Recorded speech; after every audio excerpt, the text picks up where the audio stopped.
सुप्रभात प्यारे बच्चों। आज हम कक्षा 7वीं में बाल महाभारत कथा में पाठ 16 धृतराष्ट्र की चिंता करेंगे।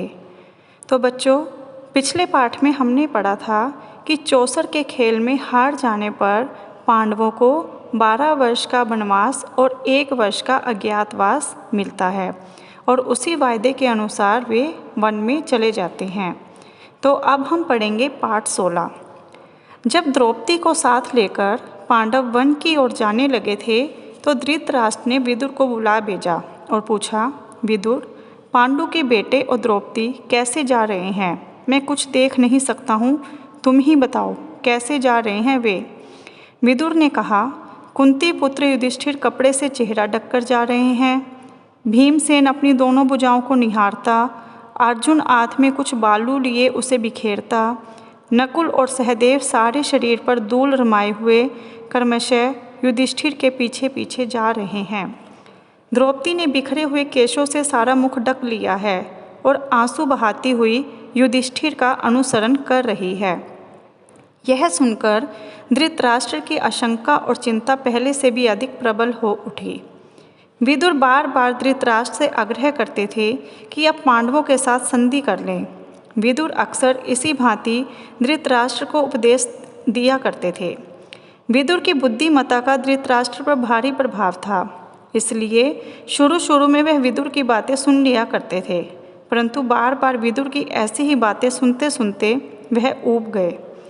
एक दिन विदुर ने फिर वही बात छेड़ी तो धृतराष्ट्र झुंझलाकर बोले, विदुर, मुझे अब तुम्हारी सलाह की जरूरत नहीं है, अगर चाहो तो तुम भी पांडवों के पास चले जाओ।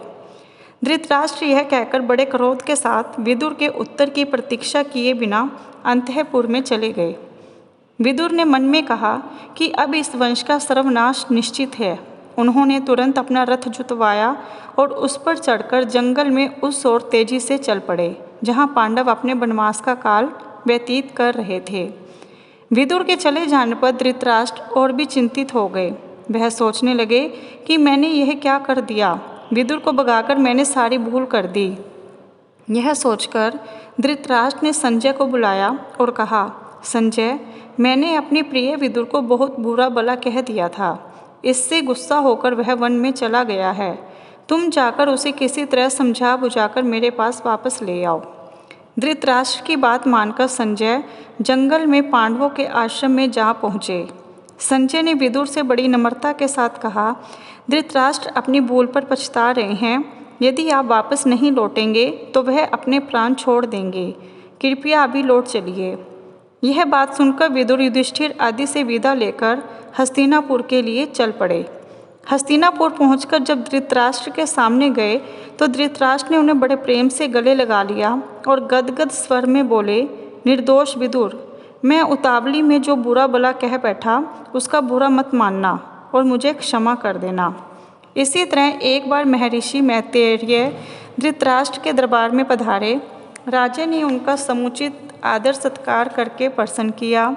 फिर महर्षि से हाथ जोड़कर पूछा, कुरु जांगल के वन में आपने मेरे प्यारे पुत्र वीर पांडवों को तो देखा होगा, वे कुशल से तो हैं? महर्षि मैत्रेय ने कहा, राजन, काम्यक वन में संयोग से युधिष्ठिर से मेरी भेंट हो गई थी। वन के दूसरे ऋषि मुनि भी उनसे मिलने उनके आश्रम में आए थे। हस्तिनापुर में जो कुछ हुआ था उसका सारा हाल उन्होंने मुझे बताया था। यही कारण है कि मैं आपके यहाँ आया हूँ। आपके और विषम के रहते ऐसा नहीं होना चाहिए था। इस अवसर पर दुर्योधन भी सभा में मौजूद था। मुनि ने उसकी ओर देखकर कहा, राजकुमार, तुम्हारी भलाई के लिए कहता हूँ, सुनो। पांडवों को धोखा देने का विचार छोड़ दो, उनसे वैर मोल ना लो, उनके साथ संधि कर लो, इसी में तुम्हारी भलाई है। ऋषि ने यूं मीठी बातों से दुर्योधन को समझाया, पर जिद्दी व ना समझ दुर्योधन ने उसकी ओर देखा तक नहीं। वह कुछ बोला भी नहीं, बल्कि अपनी जांघ पर हाथ ठोकता और पैर के अंगूठे से जमीन कुरेदता मुस्कुराता हुआ खड़ा रहा। दुर्योधन की इस ढिठाई को देखकर महर्षि बड़े क्रोधित हुए। उन्होंने कहा, दुर्योधन, याद रखो, अपने घमंड का फल तुम अवश्य पाओगे।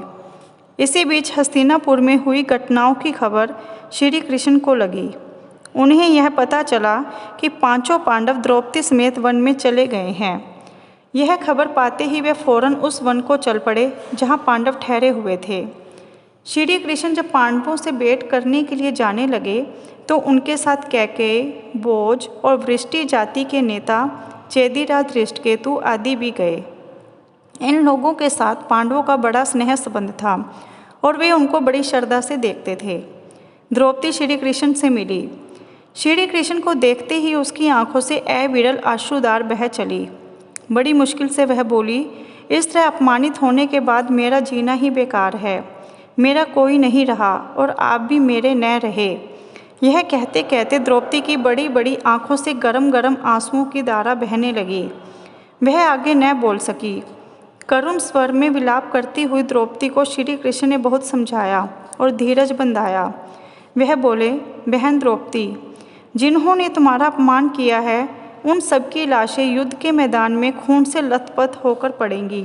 तुम शोक न करो। मैं वचन देता हूँ कि पांडवों की हर प्रकार से सहायता करूँगा। यह भी निश्चय मानो कि तुम साम्राज्ञी के पद को फिर सुशोभित करोगी।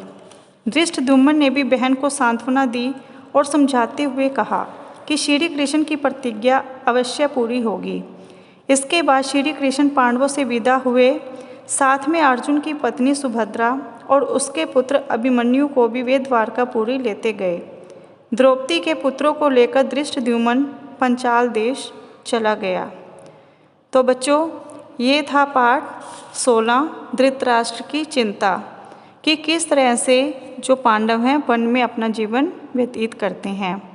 तो बच्चों, सभी बच्चे इसकी अभ्यास कार्य पत्रिका ध्यानपूर्वक करेंगे। धन्यवाद।